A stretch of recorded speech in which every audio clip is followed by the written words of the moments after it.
1965 में लोकूर कमेटी आई। लोकूर कमेटी में आइडेंटिफिकेशन बोला कि जिन जातियों का रिजर्वेशन से मतलब फायदा पहुंच चुका है उनका एक्सक्लूजन होना चाहिए। उसमें ये बात थी, मैं समझता हूँ ठीक था।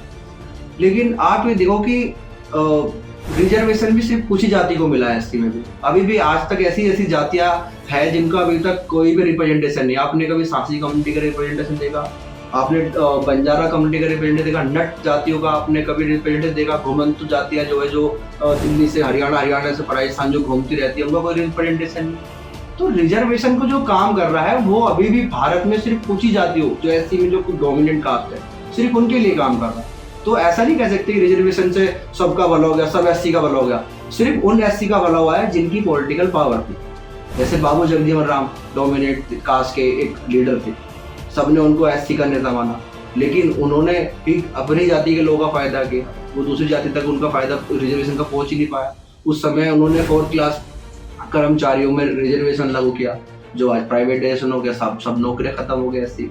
तो आप रिजर्वेशन, आप कह रहे हो कि रिजर्वेशन, मैं समझता हूँ रिजर्वेशन तो है ही नहीं भारत में अभी हाल फिलहाल। जो रिजर्वेशन की जो हम पे आरोप लगाए जाते हैं कि रिजर्वेशन से इनको बेनिफिट मिल रहा है, ये रिजर्वेशन काम ही नहीं कर रहा सिस्टम। आपको ये भी देखना पड़ेगा।